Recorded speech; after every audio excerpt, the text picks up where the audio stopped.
You ever wonder what happens when the housing market suddenly forgets about your suburb? When the growth stops, the buyers completely disappear, and suddenly everyone's holding their breath, waiting for the other shoe to drop. Well, that's no longer hypothetical. After years of explosive price growth around the GTA, 8 suburbs have now entered full-blown correction mode.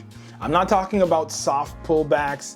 I'm talking about serious price drops that have wiped out equity, scrambled budgets, and flipped the balance of power from sellers to buyers. And yes, before the comment section fills up, I know Hamilton isn't technically a Toronto suburb, but when thousands of 416 buyers moved there chasing affordability, it became part of the same real estate ecosystem. So in this video, we're gonna include it because the data demands it. Here's how we're gonna break this down. First, I'll walk you through each of the 8 suburbs that have already seen a significant price correction. I'll show you how far prices have dropped, why it happened, and what's going on behind the scenes. Then we'll talk about the 4 major forces driving this shift. And finally, I'll explain what it means for you, whether you're buying, selling, or just watching from the sidelines. So stick with me because by minute 5, you're gonna start seeing patterns that might just change your next move. Let's get into it.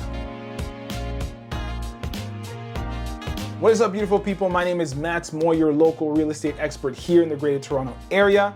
And let's jump right in. So we're starting with Hamilton. For years, Hamilton was seen as the affordable alternative to Toronto, a place where you could get more space, lower prices, and still commute to the city on the GO train. Investors flooded in, confident in long-term growth, but that confidence came with a risk. Prices climbed rapidly while local income didn't keep pace. So when interest rates jumped, the demand dried up. In early 2022, the average home price in Hamilton was around $875,000. Fast forward to August 2025, that number has dropped to about $754,000. That's a decline of over $120,000, or roughly 14%. That's not paper loss, that's real money, real equity gone. And with inventory levels sitting between 4 and 6 months, depending on the area, buyers have regained leverage. Below asking offers are not only a possibility, they're expected. Next up, we're jumping to Burlington. During the pandemic, Burlington became the poster child for suburban expansion. Families looking for space, backyards, and breathing room completely rushed in. And the result? Bidding wars, price spikes, and a lot of people stretching their budgets. But that growth wasn't sustainable. In February 2022, the average home price peaked around $1.35 million. By August 2025, that median price had fallen to just over $1.1 million, a drop of over $200,000. That's about a 15.5% correction. June 2025 even recorded the highest inventory ever seen for that month in Burlington. So if you're listing high hoping for a bidding war, chances are you'll end up reducing your price just a few weeks later. Now let's head over to Scarborough, specifically Agent Court North. This neighborhood had a moment with talk of subway expansion and comparisons to the next Markham. The hype was real. But when infrastructure plans stalled and new builder inventory flooded the market, that optimism faded quickly. Back in early 2022, the benchmark price here was around $1.21 million. As of this year, it's closer to $990,000. That's a $220,000 drop, or about 18%. And that means more opportunity, especially since many current sellers are empty nesters who have already moved on. They're motivated. This is a rare moment where you can walk into a negotiation with some real leverage. Next up, Uxbridge. What used to be farmland transformed into rows of large, newly built homes, many of which were purchased with variable rate mortgages during the lowest interest rate cycle we've ever seen. Now those mortgages are renewing, and for some owners, the math just doesn't work anymore. In March of 2022, the average detached home here was selling for about $1.47 million. Today, it's closer to $1.26 million. That's a drop of over $200,000, around 14%.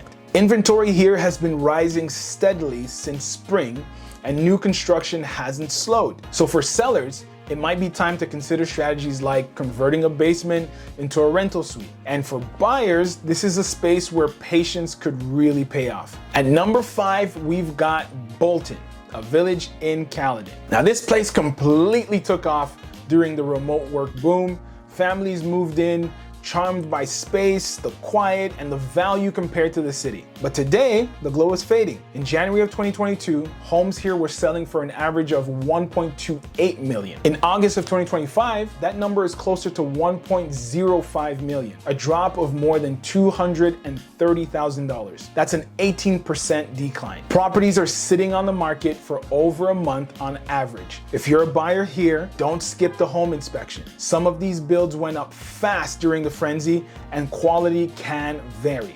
Now let's talk about New Tecumseth, which includes Alliston, Tottenham, and Beaton. This was an investor hotspot during the pre-construction boom. The plan was simple: buy pre-builds, flip them before closing, and pocket the difference. But that playbook collapsed. Back in late 2021, resale prices here peaked at around $1.05 million.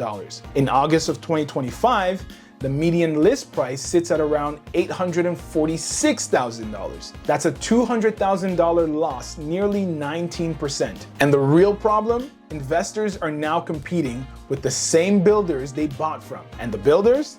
They're cutting prices, offering incentives, and playing a long game most small investors cannot match. Now moving east, let's look at Cachet, a prestigious neighborhood in Markham. Now this area saw major speculative demand in the 2017 era, driven by international buyers and future-focused investors. But today's market has completely changed. Foreign buyer taxes, interest rates, and cooling demand have all taken a toll here. Detached homes in Cachet were once selling in the $1.9 million range. Now they're trading between 1.5 and 1.57 million. That's a potential loss of up to $350,000, or around 18%. Sellers are holding out, but buyers are in no rush. Days on market are long, and price reductions are becoming standard. It's a slow standoff, but history shows buyers usually win these. And finally, we've got Lambton, Baby Point. This West End Toronto pocket was once thought to be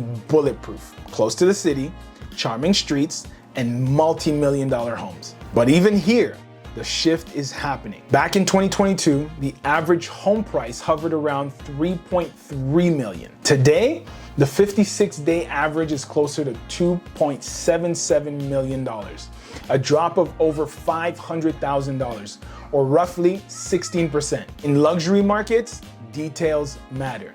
The uphill walk to Old Mill Station, which is about 15 minutes, might not sound like a big deal, but at this price point, it can make or break a sale. Homes are sitting longer, and sellers are increasingly open to conditional offers and extended closings. If you're still watching, first, you're amazing.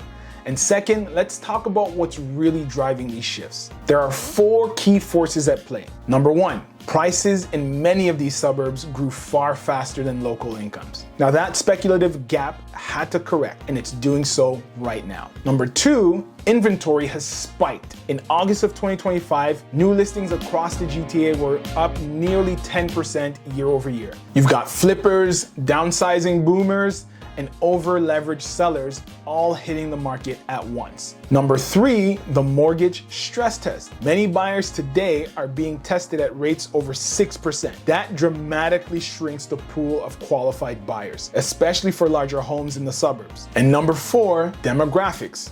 Boomers are cashing out of big homes in the 905 and buying walkable condos in the 416. That's increasing supply in the suburbs and boosting demand in the city, which is completely shifting the balance on both ends. So the big question is, can these suburbs bounce back?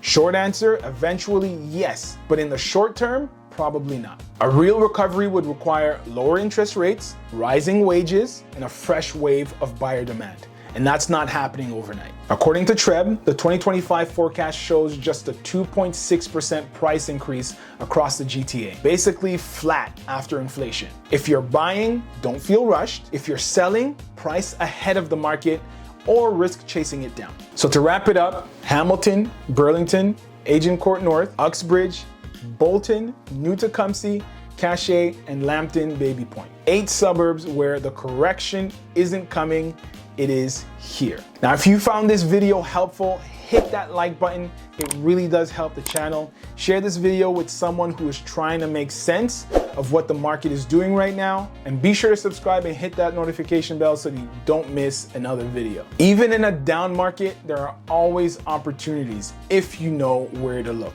Again, my name is Mats Moy. I thank you for watching, and I will see you in the next one. Peace.